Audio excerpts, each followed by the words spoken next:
Good evening to everyone and welcome to my channel and it's me again ang inyong chismosong Kaalda Vlogger. Gusto ko munang magpasalamat sa inyong lahat sa mga walang sawa na tumatangkilik, nanonood, sumusuport at sumusubaybay ng mga content ko here on my YouTube channel. So wag ninyong babaktawan o dadaktawan tong ating topic for today's video. I'm sure na hindi ninyo pagsisisihan na pinanood nyo ito mula umpisa hanggang hulihan, and syempre wag kayong mag-i-skip ng segment, okay? Buuin at tapusin nyo to mula umpisa hanggang hulihan. So at very interesting tong ating topic for today's video, kaya antabayanan ninyo and syempre anuhin nyo na, pakatutukan nyo na. And guys, huwag ninyong kalimutan to na i-share, okay? So, dumako na tayo sa ating main topic for today's video. Tama nga naman, John Lucas, yung sinasabi mong yan. Hindi lang si John Lucas ang nagsabi niyan. Napakarami na dyan sa bilib sa professionalism and syempre sa mga na-achieve ni Alden is ganun pa rin siya ka down to earth na tao. So, ito na guys, watch this. Mamaya ipapaliwanag ko sa inyo ng buong buo. So, ito na guys, watch this. Si Alden ang isa sa parang may pagmamalaki ko sa GMA na kahit alam natin iba na yung level or iba na yung mga achievement ko sa industriya. Sobrang down to earth kasi, sobrang humble ng tao. Parang never ko nakitaan na pinagyaman. So, siguro sa work, magiging mas magaan. At kung nakita nyo na ngayong recaps, once again si Titi o sa mga admins, dumako na tayo sa ating main topic for today's video. Gaya nga ng sinabi ko kanina. Ayun na nga mga ka-EDM, yun na nga.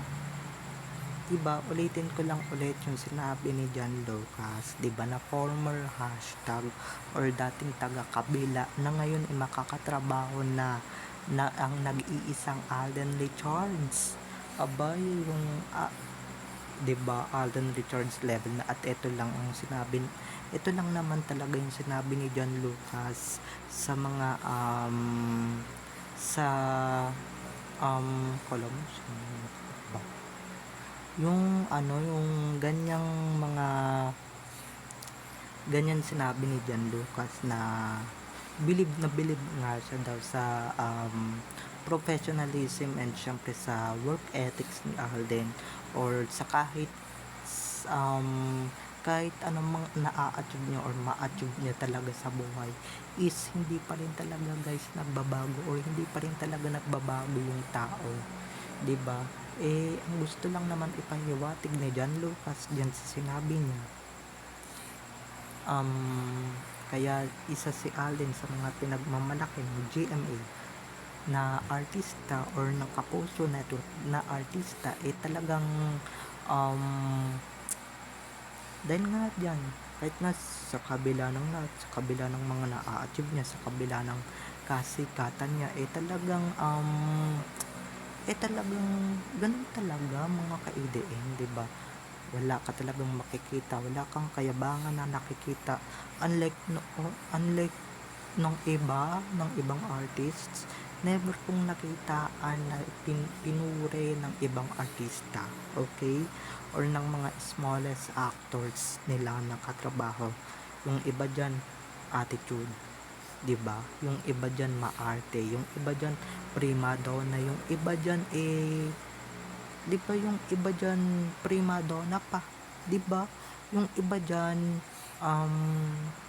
mga nag-a-attitude kasi nga kesyo superstar na sila, diba? Pero yan si Alden talaga, marami na rin talagang nagsasabi niyan, hindi lang talaga si John Lucas na makakasama niya sa Code Gray na palabas niya, dahil nga si Alden talaga is si Alden talaga yung kesyo ganito, ganyan, diba? Na maski nga si Alden Ansay bilib din dyan diba, sa professionalism ni Alden. Syempre pagdating sa trabaho, sa kabila ng lahat, diba, nasikat siya, very famous siya, na very very famous and syempre very ano siya, very down to earth, 'di ba? Dun kaya sobra kung meron man kayong hahangaan ng artista at susundan yung yapak, si Alden talaga yon. Dahil si Alden, never ninyo, tama nga kayo ng sinabi, di ba? Never ninyong makikitaan talaga yan si Alden ng kayabangan and syempre ng attitude, problem sa trabaho. Di ba? Lahat ng katrabaho ni Alden sobrang gaan lang talaga yung sinasabi nila. Sobrang gaan ng um, na kasama ni Alden sa trabaho. Sobrang gaang daw niyang makasama sa eksena. Sobrang ganda talaga ng pakikisama ni Alden when pagdating sa work and syempre pagdating sa ganyang attitude, ganyang ganyang attitude, 'di ba? Dapat talaga si Alden ang hangaan, 'di ba?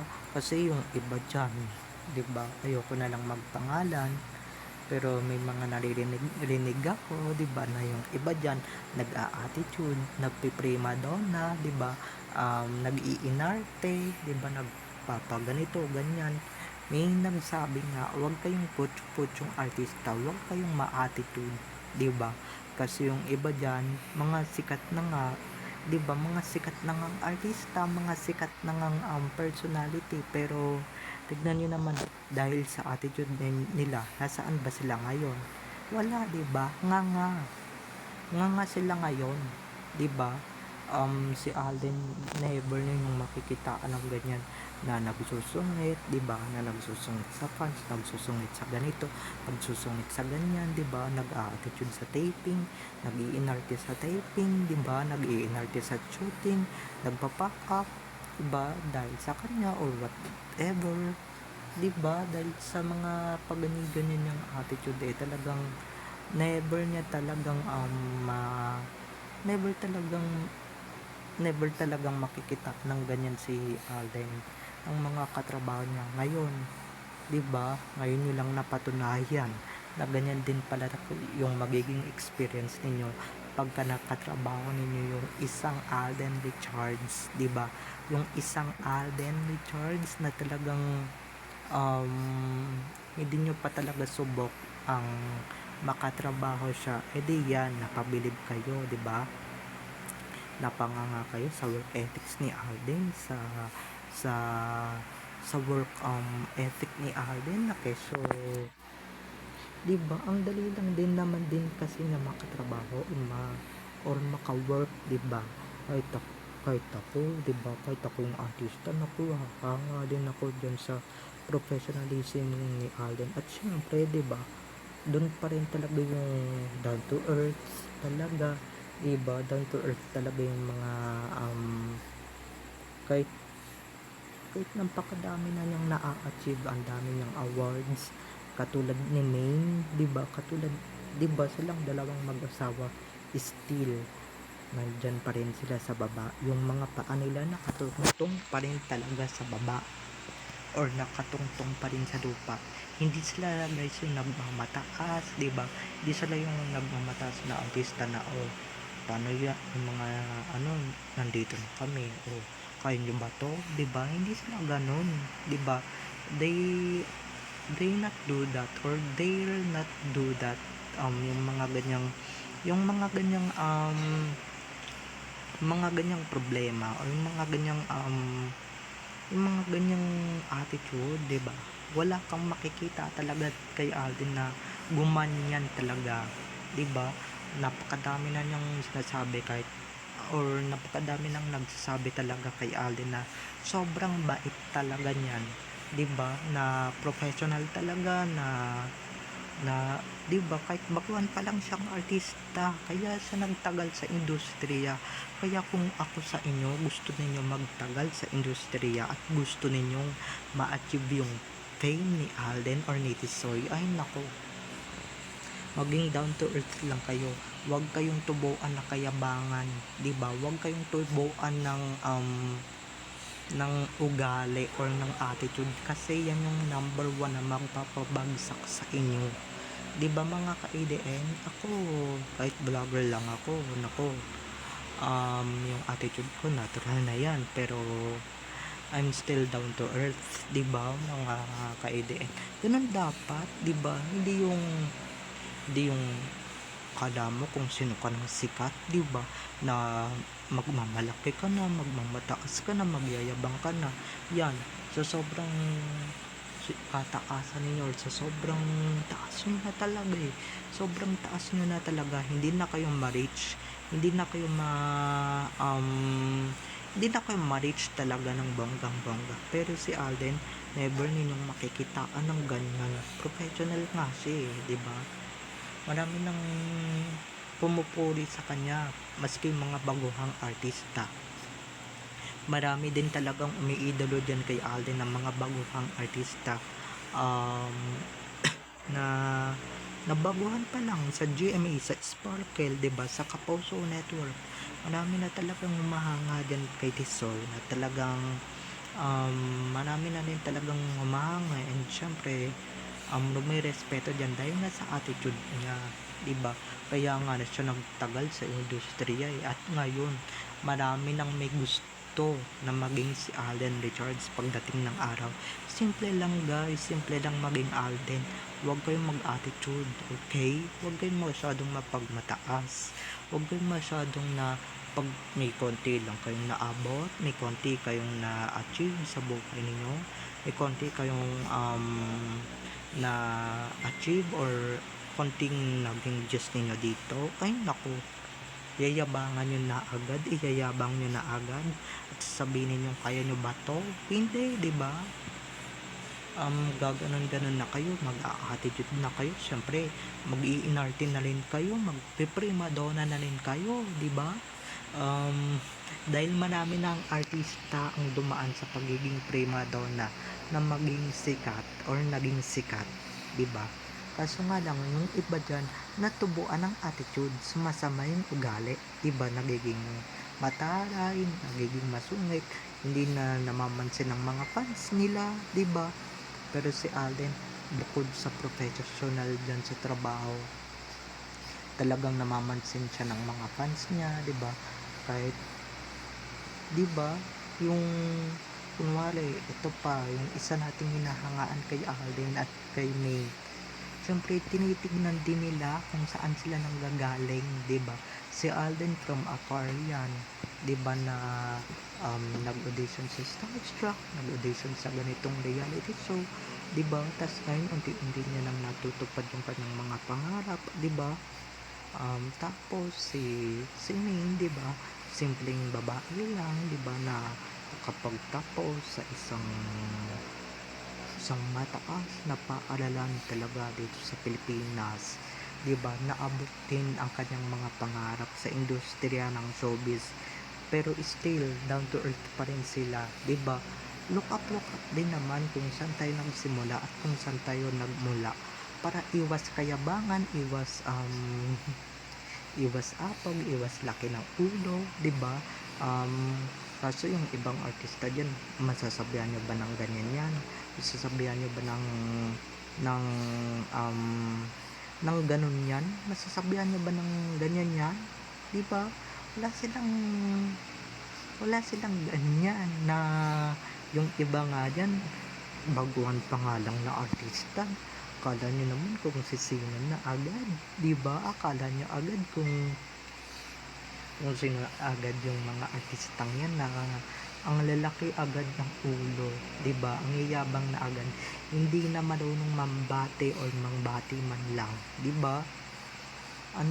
'Di ba, napakalayo talaga ng pag-uugali ni Alden din sa mga yan.